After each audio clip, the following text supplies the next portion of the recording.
여러분들은 하나님 앞에 영광이 되는 삶을 살고 있다고 생각하십니까? 아니면 내 삶은 하나님 앞에 영광이 되지 못한다고 생각하십니까? 여러분, 우리가 연말이 되면 각종 시상식이 있죠. 그런데 그 시상식에서 중요한 수상을 하거나 아니면 운동 경기에서 멋진 승리를 거둔 다음에 모든 영광을 하나님께 돌립니다. 그런 멋진 말을 하는 그리스도인들을 우리는 종종 마주하게 됩니다. 그러면 우리에게는 사실 두 가지 마음이 들어요. 그 고백을 들을 때 와, 엄청난 감동이 우리에게 밀려옵니다. 그리고 또 그리스도인의 한 사람으로서 굉장한 뿌듯함이 우리 가운데 함께 있는 것들도 보게 되어지죠. 그런 일들이 참 많았으면 좋겠다라는 생각들도 합니다. 그런데 여러분, 만약 시상식의 최종 후보까지 올라갔어요. 그런데 결국 수상에서는 제외될 때 우리는 하나님 앞에 모든 영광을 돌려드립니다 라고 말할 수 있을까? 아니면 아예 후보자 명단에 들지도 못했어요. 열심히 1년 동안 영화도 찍고 드라마도 찍고 운동도 하고 최선을 다해서 그 분야에 열심히 했는데 여러분, 시상식에조차 초대받지도 못해요. 그러면 그때 우리는 하나님 앞에 영광 돌립니다 라고 말할 수 있을까? 여러분, 기독교인으로서 사람들의 맹렬한 비난을 받고 또 가혹한 비판을 받게 될 때 여러분, 우리가 어떻게 할 수 있을까요? 하나님 앞에 영광을 돌려드린다라는 이야기를 정말 할 수 있을까? 여러분, 내가 운동선수로서 감독이 오늘은 나를 선발로 안 뽑아줬어요. 그래서 경기에 나아갈 수 없어. 그리고 심지어는 후보 선수로도 뽑아주지 않아서 그날 경기는 나는 벤치에만 앉아가지고 선수들이 하는 경기를 구경할 수밖에 없었어요. 그리고 경기가 끝났어요. 여러분, 그러면 나는 그날 경기를 바라보면서 내 삶을 바라보면서 하나님 앞에 영광을 돌려드립니다 라고 말할 수 있는 것일까? 여러분, 시험에 떨어졌어요. 대학에도 떨어졌어요. 취업에도 실패했어요. 여러분, 그런 성도들이, 그런 청년들이 모든 영광을 하나님 앞에 돌려드립니다 라고 말하게 되어질 때에 우리는 그 사람을 바라보면서 야, 참 하나님의 사람이다라고 말할 것인가? 아, 참 미친놈이라고 말할 것인가? 여러분, 참담한 실패의 한복판에서는 하나님 앞에 영광을 돌려드린다라는 말을 우리를 할 수 없는 것일까? 꼭 1등을 하고 상을 타고 중요한 자리에 올라가는 사람들만 그런 자리에서 내가 하나님 앞에 영광을 돌려드립니다 라고 당당하게 말할 수 있는 것일까? 아니면 그런 삶을 살지 못하는 사람들은 일생을 살면서 단 한 번도 우리가 상을 타지 못한다면 나는 하나님 앞에 영광을 올려드립니다 라는 말을 할 수 없는 것일까? 여러분, 네카라쿠베당토를 아세요? 네카라쿠베당토? 어려운 말이죠. 네카라쿠베당토. 이게요, 대한민국 젊은 사람들이 가장 가고 싶어하는 기업의 앞자를 딴 이름들입니다. 네이버, 카카오, 라인, 쿠팡, 배민, 당근, 토스. 여러분, 오늘날 젊은이들이 이런 직장에 취업하지 못하면 너 어디 다녀? 아이, 좀 거기 있어요. 그런 데 있어요. 무슨 일 해? 아이, 그냥 그런 일 해요. 여러분, 사실 그런 것 같아요. 막 이런 데 다니면 장당하게 저 초록색 있는 데 다녀요. 저 분당에 고속도로 옆에 아시죠? 초록색 네모칸 다녀요. 여러분, 되게 당당하게 이야기하거든요. 그런데 이름 없는 직장, 그런 데 다니면 여러분, 그 젊은 인생은 실패한 인생인가? 과연 연봉을 얼마나 많이 받아야 성공한 인생이 되고 하나님 앞에 영광을 돌려드리는 인생이 되고, 그렇지 않은 직장이나 사람들이 보기에 그렇지 않은 연봉을 받으면 여러분, 우리는 하나님 앞에 영광을 돌린다라고 말할 수 없는 것일까? 만일 누가 봐도 실패한 인생처럼 보이는 삶을 산 사람들은 그의 인생에서 단 한 번도 하나님께 영광을 올려드립니다, 하나님 나의 삶을 통해서 영광 받으세요, 여러분, 이런 말을 할 수 없는 것일까? 오직 성공하고 1등하고 수상을 한 사람들만 하나님 앞에 영광을 돌릴 수 있는 것일까? 여러분, 도대체 하나님 앞에 영광이 되는 삶이 뭘까요? 오늘 이 두 구절이 우리에게 중요한 이야기들을 해줘요. 내가 나를 사랑하느냐라는 주님의 물음에 베드로가 대답하잖아요. 주님, 내 마음을 다하고 뜻을 다하고 힘을 다해서 내가 주님을 사랑합니다. 내가 이제부터 주님을 따를 때 어떤 보상이 나에게 주어지지 않고 내가 바라는 자리가 주어지지 않고 성공이 나에게 주어지지 않아도 나는 끝까지 주님을 따르겠습니다. 그리고 주님, 내 목숨보다 내가 주님을 더 사랑합니다. 여러분, 그 고백을 베드로가 주님 앞에 올려드렸어요. 그런데 그리고 나서 그 진심 어린 고백 뒤에 오늘 곧바로 주님께서 베드로의 죽음에 대해서 말씀하시는 구절이 오늘 이 두 구절이죠. 우리 요한복음 21장 18절을 한 번 더 읽어봅니다. 내가 진실로 진실로 내게 이르노니 내가 젊어서는 스스로 띠띠고 원하는 곳으로 다녔거니와 늙어서는 내 팔을 벌리리니 남이 내게 띠띠우고 원하지 아니하는 곳으로 데려가리라. 여러분, 예수님이 베드로가 처형되어지기 전에 앞서서 두 팔을 벌린다라는 표현은 뭐냐면, 여러분 당시에 십자가를 지고 갈 때는 십자가의 세로축과 가로축이 있는데 이 가로축을 처형당하는 사람이 직접 지고 가요. 그러니까 예수님이 골고다의 언덕에 오르실 때 메고 갔던 십자가도 이렇게 생긴 십자가가 아니라 가로축으로 된 그 긴 부분만을 메고 올라가는 거예요. 두 팔을 벌린다라는 의미가 여러분 바로 그 뜻이에요. 그러니까 그가 두 팔을 벌려서 가로축으로 된 그 십자가의 한 부분을 지고 이제 로마 병정에 의해서 처형장으로 끌려갈 것을 여러분 예수님이 18절에서 예언적으로 말씀하세요. 그리고 19절에서는 꽝꽝꽝 이 예수님의 말씀이 진짜라는 것을 여러분 확인하는 말씀이 19절이에요. 19절도 읽어봅니다. 이 말씀을 하시면 베드로가 어떠한 죽음으로 하나님께 영광을 돌릴 것을 가리키심이 이러라. 이 말씀을 하시고 베드로에게 이르시되 나를 따르라 하시니, 여러분 여기에서 어떠한 죽음으로 라는 말을 헬라어로 보면 포이오 사나토라는 말인데요, 이 포이오 사나토라는 말이 언제 쓰였냐면 바로 예수님의 죽음을 가리킬 때 쓰였어요. 그럼 예수님은 어떻게 죽으셨어요? 십자가에 달려서 죽으셨어요.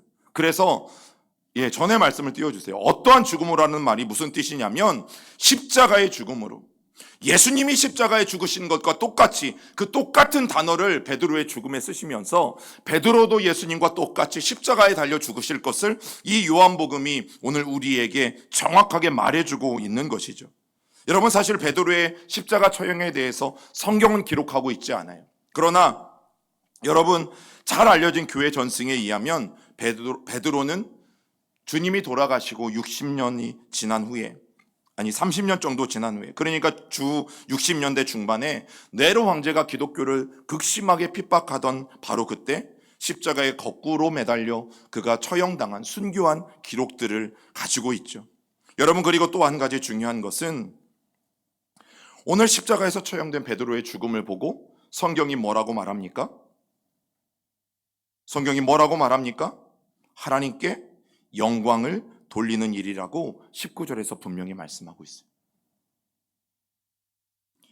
여러분 여기에서 우리가 좋아하고 싶어하는 바로 그 표현이 나오죠. 우리가 표현하고 싶어하는 그 표현이 나와요. 모든 영광을 하나님께 돌립니다. 와, 얼마나 멋진 표현인지 몰라요. 여러분 그런데 십자가에서 죽는 게 하나님 앞에 영광을 돌릴 만한 일인가? 마치 오늘날 사람들이 상을 타고 1등을 하고 수상을 하고 높은 자리에 올라가고 여러분 그런 중요한 위치에 섰을 때 모든 영광을 하나님 앞에 돌린다고 말하는 그런 상황과 똑같은 것처럼 여러분 십자가에 달려 죽은 것이 모든 영광을 하나님 앞에 올려드립니다라고 말할 수 있는 상황인가 하는 거죠. 여러분 당시 1세기 유대인의 관점에서 아니면 로마인들의 관점에서, 다른 말로 하면 종교적인 관점에서 아니면 세상적인 관점에서 이 십자가의 죽음을 바라볼 때요 전혀 하나님의 영광과는 상관이 없는 죽음이었어요.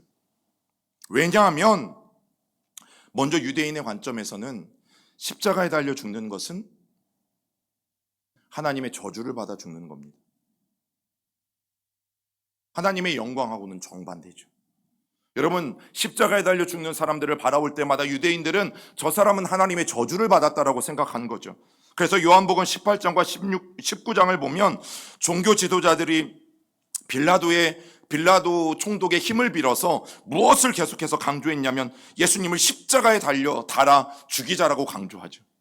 여러분 얼마든지 다른 방법으로 예수님을 처형할 수 있는 방법들이 있었죠. 그래서 누가복음에 보면 돌에 쳐서 죽이는 방법도 있었고, 그리고 강도떼를 매복시켜서 몰래 기습해서 자신의 눈에 거슬리는 사람들을 여러분 처리하는 방법도 있었고, 그런데 끊임없이 대제사장과 종교 지도자들이 십자가에 달린 이 공개 처형을 강조했던 이유가 뭐냐면 나무에 달린 자는 하나님의 저주를 받았다라고 하는 이 율법에 기록된 대로 믿고 있는 유대인들의 믿음 때문이었어요. 여러분, 그러면 이 대제사장과 종교 지도자들은 일석이조의 효과를 얻게 되어지는 거예요. 어떤 효과? 첫 번째, 예수님을 진짜 메시아로 믿고 따랐던 사람들은 어떤 생각을 갖게 되겠어요? 야, 예수님의 하나님의 아들이라고 말하는 예수가, 그 메시아가 십자가에 달려 죽었어. 그러면 여러분, 그 사람들이 예수를 진짜 메시아로 보겠어요? 가짜 메시아로 보겠어요? 가짜로 보는 거죠. 하나님의 아들이 어떻게 십자가에 달려 죽을 수 있어? 그러면 저 예수는 가짜야, 메시아가 아니야. 여러분, 그래서 예수 메시아가 가짜라는 사실을 많은 사람들한테 증명할 수 있는 기회예요. 그리고 두 번째, 예수님을 따르던 수많은 사람들이 그러면 어떻게 되겠어요? 뿔뿔이 흩어지는 일들이 일어나겠죠. 여러분, 당시의 대제사장과 종교 지도자들은 그걸 노리는 거예요. 그래서 수많은 처형의 방법들 중에 굳이 십자가에 달려서, 나무에 달려서 예수님을 처형하고자 주장하고 했었던 거죠. 그러면 세상적인 관점, 여러분, 로마인의 입장에서 보면 십자가는 어떤 거예요? 로마를 위협하는 위험천만한 정치범들에게 가하는 공개 처형 방식이죠. 그래서 많은 주변의 민족들에게 본보기를 보여주는 거예요. 어느 누구도 로마에 항거하거나 로마에 반대하면 지금 이 사람과 똑같이 너희들도 십자가에 달려 죽게 될 것이다. 여러분, 로마의 입장에서도 보면 그것은 나라를 유지하는 가장 효과적인 방법이었어요. 아무리 잔인해 보인다 할지라도. 여러분, 그러면 유대인의 관점이든 로마인의 관점이든 종교적인 관점이든 세상적인 관점이든 모두의 입장에서 똑같은 것은 뭐예요? 십자가에 달려 죽는 것은 하나님께 영광을 돌리는 것과 아무런 상관이 없습니다. 더군다나 성공과도 아무런 상관이 없죠. 오히려 그것은 처절한 치욕의 상징이요, 부끄러움의 상징이요, 저주받은 자의 상징이요, 참담한 실패를 보여주는 것이 여러분 저 십자가예요. 그런데도 성경은 오늘 사도 요한을 통해서 이 베드로의 죽음을 바라보면서 그가 뭐라고 고백합니까? 그가 처참히 죽음으로써 하나님 앞에 영광을 돌렸다라고 담대히 선포하죠. 여러분, 왜 유대인들은 십자가의 죽음을 하나님의 저주를 받았다라고 생각하고 로마인들은 그 십자가의 죽음을 공개적인 정치범들의 사형 방법이라고 생각하고 그래서 처절한 실패라고 생각하는 것들을 오늘 왜 성경은 하나님 앞에 영광이라고 말하고 있는 것인가? 여러분, 우리는 분명히 생각하셔야 돼요. 분명히 마음속에 여러분 오늘 이 아침에 정리를 하셔야 돼요. 어떤 정리냐면 어떤 것이 영광이 되고 어떤 것이 영광이 되지 못하는가, 여러분 그것은 사람들이 그것을 어떻게 바라보는지에 달려있지 않아요. 내가 저것을 바라보고 저게 하나님의 영광이다, 저것을 바라보고 저건 하나님의 영광이 아니다, 여러분 우리가 그렇게 생각하든 그렇게 생각하지 않든 여러분 그것과는 상관이 없다라는 거죠. 그러면 무엇이 하나님 앞에 영광이 된다고 성경은 말하는 것인가? 오늘 정말 하나님께 충성하는 여러분 성도의 삶과 죽음이 아무리 인간의 눈에 보기에 실패처럼 보이고 패배한 것처럼 보이고 여러분 저주받던 것처럼 보인다 할지라도 그것이 하나님께는 영광이 된다라는 것을 오늘 성경이 우리에게 분명히 말해줍니다. 여러분, 세상이 보기에 저주받는 것 같은 죽음이라 할지라도 여러분 그것이 하나님 앞에 영광이 될 수 있고, 또 인간의 기준에서 참담한 실패가 오히려 하나님께 대한 최고의 경배가 될 수 있다. 여러분, 성경은 우리에게 그것을 분명히 말해주는 거죠. 여러분, 그것이 예수 그리스도의 십자가의 죽음입니다. 그리고 오늘날의 기독교가 그것을 믿는 거예요. 그래서 만약 여러분 저와 여러분들의 인생이 내가 원하지 않는 대로 끌려갈 때가 있죠. 분명히 내가 하나님의 말씀에 따르기 위해서 노력하고 하나님의 말씀에 순종하고 여전히 예배하고 기도하고 하나님 앞에 신실하게 서기 위해서 몸부림치는데 그럼에도 불구하고 내가 원하지 않는 질병들이나 내가 원하지 않는 삶의 문제들로 우리의 삶의 방향이 전혀 내 생각과 다르게 흘러갈 때가 있죠. 여러분, 그때 무엇을 생각해야 하냐면 그때가 하나님 앞에 진짜 영광을 돌릴 수 있는 지름길일 수 있다. 내가 하나님을 진짜로 경배할 수 있는 지름길일 수 있다. 여러분, 만약 우리가 주님께 대한 충성의 결과로 저와 여러분들이 오늘 베드로처럼 십자가에 못 박혀 죽는 상황이 처해진다면, 또 내가 지금 당하고 있는 이 실패와 어려움이 여러분 십자가에 죽으셨던 주님이 가신 그 길을 신실하게 따른 결과라면 여러분 지옥 같은 그 시간이 실제로는 저와 여러분들을 정결하게 하고 저와 여러분들의 불순물들을 단련하고 저와 여러분들을 거룩하게 만들어 가시는 여러분 하나님의 놀라운 시간일 수 있다는 거죠. 여러분 베드로가 이것을 정확하게 알았어요. 그래서 성도들이 주님을 향한 충성 때문에 고난받거나 성도들이 주님을 향한 충성 때문에 핍박을 당하거나 순교를 당할 때 여러분 그것이 인간의 눈에 보기에는 수치스러워 보이고 저주받은 것처럼 보일지언정 하나님 앞에 영광이 된다는 사실을 여러분 베드로는 누구보다도 명확하게 알았어요. 그래서 그의 첫 번째 편지 베드로전서 4장 14절과 16절에 보면 이렇게 말씀합니다. 읽어봅니다. 너희가 그리스도의 이름으로 치욕을 당하면 복 있는 자로다. 영광의 영 곧 하나님의 영이 너희 위에 계심이라. 너희 중에 누구든지 살인이나 도둑질이나 악행이나 남의 일을 간섭하는 자로 고난을 받지 말려니와 만일 그리스도인으로 고난을 받으면 부끄러워하지 말고 도리어 그 이름으로 하나님께 영광을 돌리라. 여러분 그러면 우리에게 궁극적으로 중요한 것이 무엇인지를 알아야 돼요. 여러분 사람의 기준에서 일이 잘 풀리는가 아닌가가 아니라 누구의 기준에서? 하나님의 기준에서 지금 우리가 처한 이 상황 가운데 나는 주님을 충실히 따르고 있는가? 여러분 눈에 보이는 것만 보고 저 사람이 복받았다, 저 사람이 저주받았다, 저 사람이 하나님의 축복을 받았다, 저 사람이 하나님의 징계를 받았다 말할 수 없다라는 거죠. 성경은 사람의 기준에 일이 잘 풀리는 것이 중요한 것이 아니라 오늘 저와 여러분들이 하나님을 충실히 따르고 있다면 지금 우리가 마주하고 있는 상황이 어떠한 것이든 상관이 없다라는 겁니다. 인간의 기준에서 잘 풀리면 여러분 그게 무조건 복이 아니라는 거죠. 인간의 기준에서 잘 풀리면서 하나님 앞에 불순종하는 것보다 고통과 실패를 겪으면서 하나님께 충성하는 것이 여러분 100만 배 낫습니다. 주님의 심판대 앞에서 면목 없을 짓을 밥 먹듯이 해가면서 여러분 이 땅에서 부귀영화를 떵떵 누리고 살아가는 것보다 차라리 예수님의 제자로 매일 내가 십자가를 지고 여러분 고난을 지고 주님을 쫓아가는 삶이 억만배 나은 것이죠. 여러분 주 1세기 그 십자가는 유대인들이나 아니면 로마인들에게나 처절한 실패의 상징이었고 그리고 패배의 표징이 바로 십자가였어요. 그런데 하나님은 그런 베드로의 십자가 처형을 가리켜서 우리의 생각과는 다르게 하나님께 영광을 돌린 일이다 라고 분명히 선포하고 있어요. 그러면 오늘 우리는 어떠한지 돌아보아야 하죠. 성공의 사다리를 올라서 어떻게든 남들보다 먼저 진급하고 먼저 출세하고 먼저 성공하는 것이 최고의 가치가 되어버린 지금 와 이런 사람들은 간증할 만하잖아요. 내가 하나님 앞에 기도하고 헌신했더니 최연소 내가 그 자리에 올랐다. 최연소 직급에 내가 승진을 했다. 와 얼마나 막 간증하기 좋아요. 전 세계를 돌아다니면서 하나님 앞에 영광을 돌린다 할 만하지 않아요? 여러분 심지어 예수님을 따른다고 말하는 사람들도 이런 황제의 논리, 이런 세상의 가치에 너무나 쉽게 사로잡혀서 농락당하는 것이 오늘날의 현실이죠. 여러분 제가 오늘 분명히 말할 수 있는 것은 간증을 볼까요? 간증. 여러분 우리가 많이 들은 간증은 뭡니까? 아까 제가 앞에 했던 말이잖아요. 내가 이렇게 열심히 했더니 나에게 하나님이 이렇게 복을 주셨다. 하나님이 다 고쳐주셨다. 하나님이 다 회복해 주셨다. 여러분 분명히 말씀드립니다. 그건 간증이 아니라 성공 사례담이에요. 그건 간증이 아니라 성공 사례담이에요. 우리가 지금까지 들었던 수많은 그런 내용들의 간증은 간증이 아니라 성공 사례담이에요.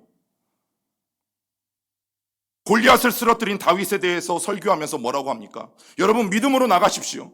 다윗처럼 골리앗 앞에 믿음으로 나가십시오. 여러분 골리앗과 같은 이 세상 앞에 누구든지 믿음으로 서서 하나님의 말씀으로 선포하며 나가면 반드시 승리할 것입니다. 여러분 우리는 이런 설교를 들으면서 다 뭐라고 말합니까? 아멘 하죠. 아멘. 그런데 여러분 그 사무엘서의 내용은 그런 내용이 아니죠. 다윗은 믿음으로 골리앗 앞에 나간 게 아니었어요. 사울 왕도 이 이스라엘 군대도 아무도 나가지 않으니까 그 15살 소년이 어쩔 수 없이 나간 거였어요. 어쩔 수 없이. 전쟁을 준비하고 나간 게 아니라 아무도 나가지 않은 상황이니까 어쩔 수 없이 떠밀려 나가는 상황이 다윗에게 주어지는 거죠. 그리고 그 성경에서 정말 말하는 다윗은요, 우리가 아니에요. 누구일까요? 예수 그리스도예요. 예수 그리스도. 다윗이 보여주는 그 그림자는 우리가 아니라 예수 그리스도예요. 그래서 다윗이 골리앗을 쓰러뜨린 것은 예수 그리스도가 사단을 무너뜨린 거예요. 그리고 그 다윗의 승리가 온 이스라엘의 승리를 가져온 것처럼 여러분, 예수 그리스도의 십자가의 승리가 저와 여러분들에게 자유함을 준 거죠. 여러분, 그럼 우리는 정말 믿음으로 나가면 다 성공합니까? 믿음으로 나가면 다 승리합니까? 믿음만 가지면 골리앗 같은 높은 장벽들도 다 무너져 내리고, 믿음만 있으면 하나님의 사람들이 모든 상황에서 다 성공합니까? 그러면 반대로 우리는 믿음이 없어서 다 실패한 겁니까? 기도하지 않아서 문제가 생기고, 기도하지 않아서 어려움이 생기고, 다 기도 안 해서 우리는 실패한 겁니까? 그럼 단도직입적으로 물어볼까요?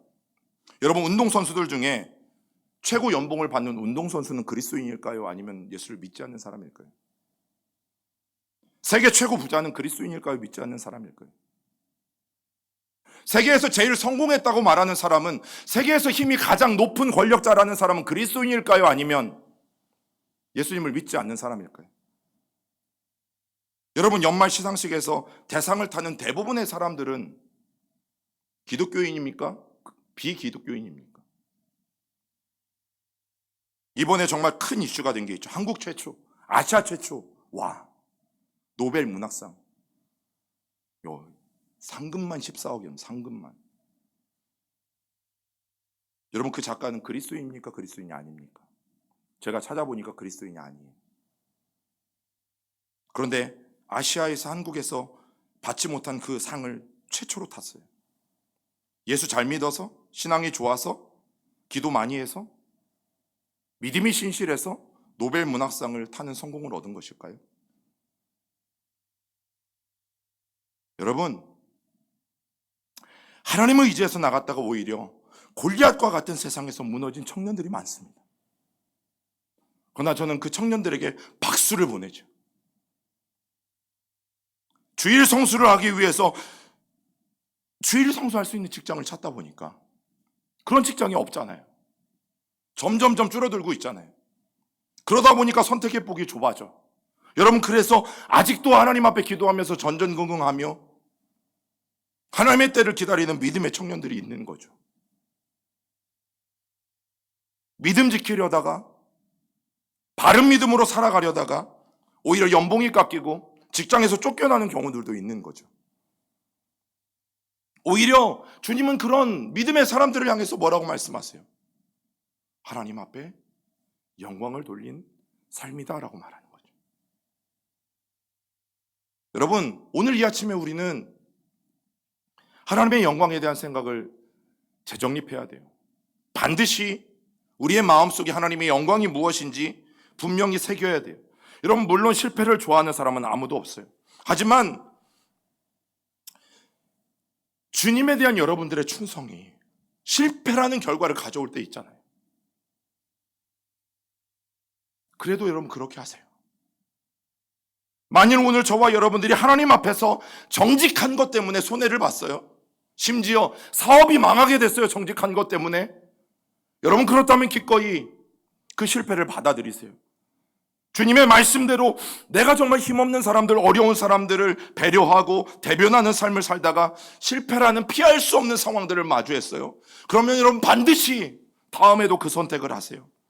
왜냐하면 그 결과까지도 우리가 끌어안는 것, 내가 선택을 했을 때 그 선택의 결과까지도 내가 온전히 끌어안는 것, 여러분, 그것이 하나님 앞에 영광이 되는 삶인 거예요. 베드로는 주님을 따르겠다라고 선택을 했을 때 무엇까지 선택한 거예요?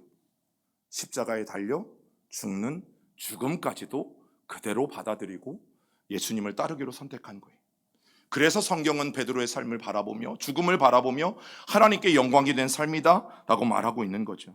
여러분, 그렇게 우리가 십자가의 길을 가다 보면 정말 아이러니하게도 그 길이 나중에 승리의 길로 바뀌어져요. 분명히 그 길은 승리의 길이 됩니다. 그리고 분명히 그 길은 승리의 지름길이 되고 그 길은 하나님 앞에 영광이 되는 분명한 길이 될 것이에요.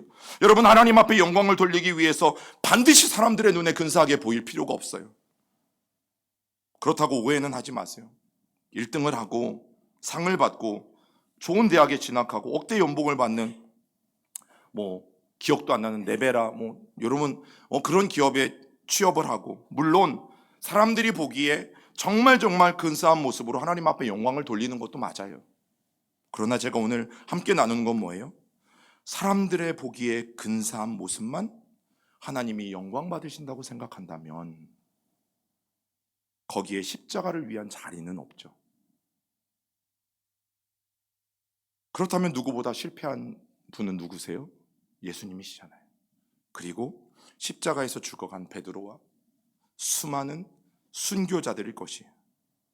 여러분, 제가 좋아하는 그 이글스의 야구 선수가 있었어요. 지금은 이제 은퇴하셨지만 모든 경기가 끝나면 그라운드에 무릎을 꿇고 하나님 앞에 감사 기도를 하고 경기장에서 나와요.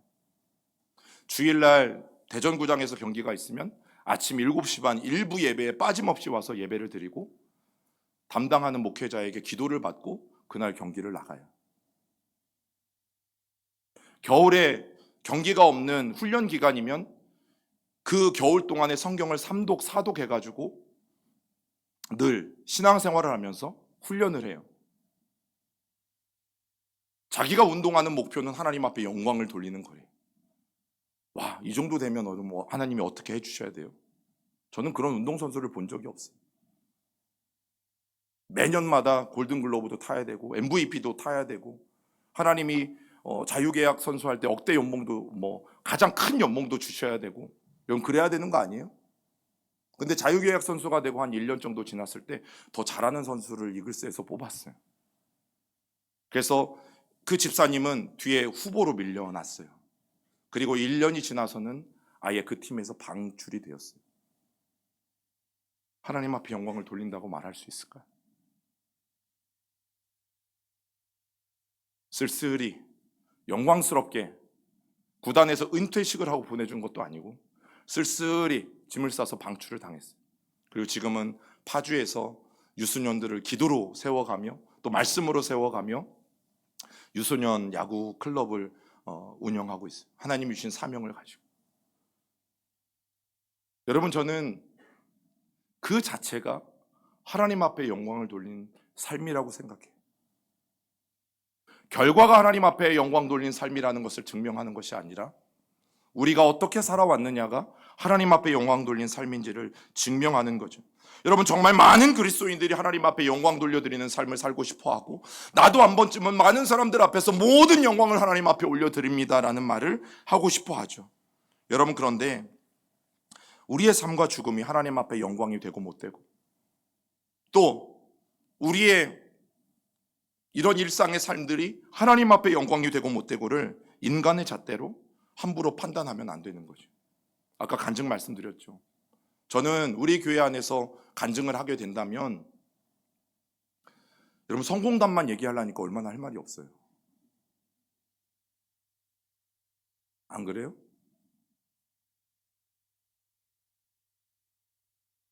그러나 내가 하나님의 뜻대로 살기 위해서 몸부림쳤던 이야기들, 여러분 왜 이런 게 간증이 안 됩니까?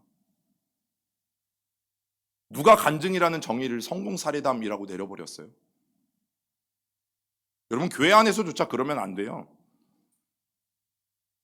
내가 오늘 처절히 하나님의 말씀대로 살기 위해서 몸부림쳤다면 성경은 그것을 하나님 앞에 영광이 된 삶이라고 말하는 것이죠.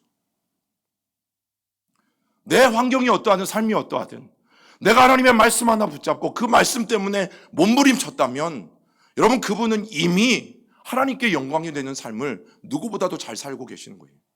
저는 그런 간증이 많았으면 좋겠어요. 그런 간증이 우리 교회 안에서 저는 정말 많았으면 좋겠어요. 인간의 뜻대로 그것을 판단하려고 한다면 거기에 얼마나 많은 노력을 기울였는가와 상관없이 제대로 된 판단을 기대하기는 어려울 것입니다.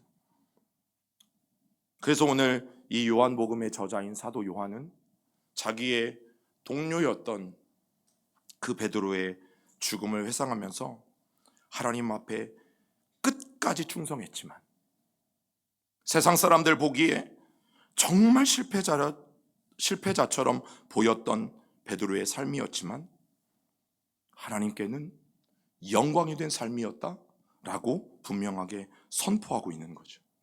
여러분, 이 요한의 이야기가 저는 오늘을 살아가는 이 땅의 이 시대와 모든 그리스도인들에게 경종을 울린다고 생각해요. 십자가의 죽음에 대한 이 이야기는 여러분, 하나님 앞에 영광을 돌린다는 말을 단순히 눈에 보이는 1등, 눈에 보이는 성공,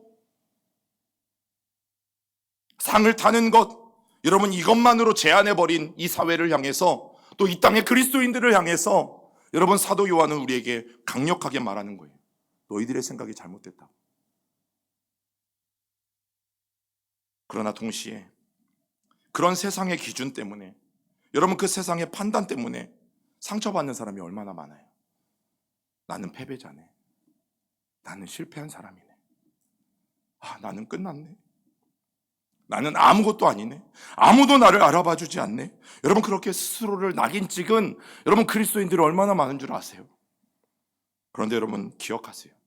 오직 그리스도 안에서만 발견되는 진짜 자존감은 여기에 있어요. 오직 그리스도 안에서만 발견되는, 그리고 성경이 말하는 여러분 원조 자신감은 여러분 여기에 있어요.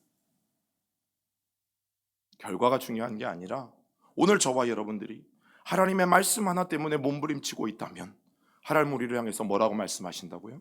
너의 삶은 하나님 앞에 영광이 되는 삶이다. 여러분, 그 진짜 자존감이 오늘 우리를 회복시켜 주실 거예요.